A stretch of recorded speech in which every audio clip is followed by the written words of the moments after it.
It's 2018, and an Armored Core has not come out in 6 years. So what do? Well, the guys at Nitro Plus decided to make their own, and they did an interview with 𝙎𝙪𝙢𝙢𝙢, and they were saying that they were somewhat blindsided when From Software announced 𝙂𝙢𝙢𝙢𝙢 4 years into development, but they did say that there are some differences between the two games, and so they're very happy that Armored Core 6 came out, and they feel that their game is going to be able to stand out on its own. So a bit of background on Nitro Plus. They have predominantly done visual novels, and that might give you a hint of what makes their game slightly different. But they did say that some of their core philosophies when making any game, not just this one, is A, if it doesn't exist, or it doesn't exist, so make it. And the other one was, they said in the interview, to take something completely niche and turn it into an experience that players can enjoy, not targeting the masses, might be what made this a Nitro Plus like project. So their idea is, hey, you know what? Don't make a game that's going to appeal to everyone. Make a game that's niche. Make a game that's only designed to appeal to a very certain group. And that's kind of what they're doing. And so specifically for their example, when it comes to this game versus Armored Core, they said, considering the timing and everything, it would have been less risky for us business-wise to create a mecha action game more aligned with Armored Core 6, as it would have had a wider appeal. However, that would have just turned into a clone game, leaving little room for us to leave our mark as creators. So I'm very happy with it. I've said it before that gaming should be for everyone, but not every game should be for everyone. I'm very pro niche, so I'm very happy that they came out with this. And it looks like kind of what they were going for, because they said the last game, that had come out when they started planning for this was Armored Core 5. This game seems to be more in line with some of the older Armored Cores than, whereas Armored Core 6 went in a very new direction. They had that whole stagger system. There was more about like dueling, so you had like the auto lock and stuff like that, or you had the lock-on system and then whatnot.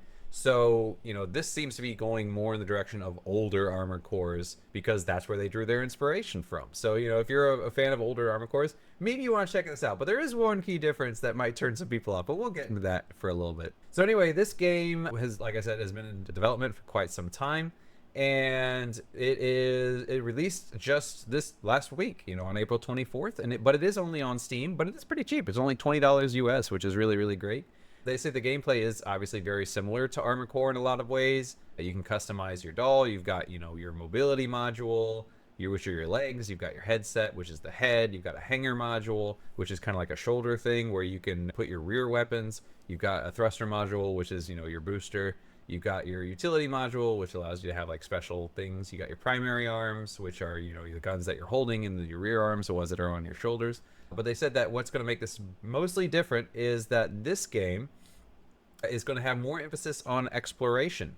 So a lot of times, in especially the newer Armored Core, you can explore. There's a lot to see in some of these levels, and you can go around and find secrets. But this game is going to be much more about finding things and exploring the environment than an Armored Core is. And they even have like NPCs that you can interact with, and as you do certain things, these NPCs are going to move around on the map, so you find them, then you have to find them again. So this is coming in from their visual novel roots. So they're coming, they're going to have a little more of a story there, and meeting new people and whatnot.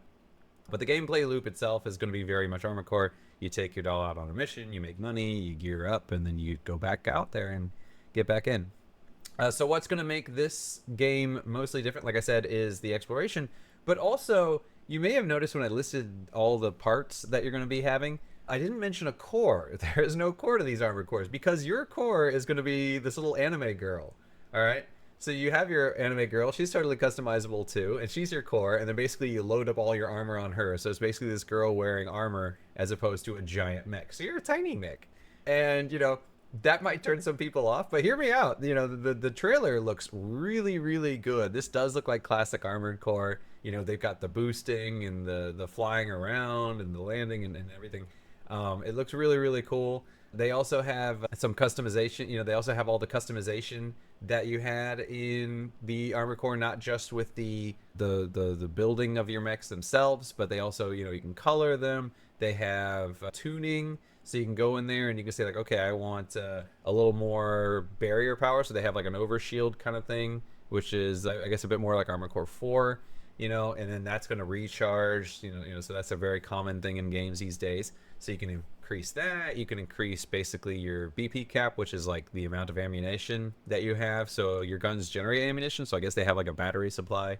You know, you can increase your energy. You can, you know, make yourself more lightweight. So you know, you can do that. You can make it so you get more items when you destroy enemies. You know, you make your increase your accuracy, increase your reload speed.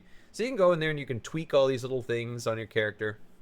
And one of the things that actually I really, really like was I was going through and I was looking at it, and they said, oh, you know, one of the things I noticed that it said is manual. I went to their website and then there was a little thing that said manual, and I was like, games don't come with manuals anymore. What? This is something you don't see every day. So I went through, and yeah, it's a web page, but you know, it's very similar to the old manuals that you would have. So it'd be like, okay, these are all the status effects that you're going to experience in the game. This is what they all mean, and this is what they all do, and these are all your parts, and these are how your parts work, and here's your button layout and all that. And so I spent a good amount of time yesterday just looking through the manual, and I was like, this itself is a hit of nostalgia right here, going through a manual and being like, oh, okay, so that's what this set is, or this is what immunity means, or this is what, you know, that means, or this means, and this is what acid does. So I was really excited with that. So that was really fun for me to do. So yeah, it looks really cool. If you're an old Armored Core fan, I know a lot of people might not like that anime aesthetic. A lot of people are turned off by that. But I mean, just look at the gameplay itself and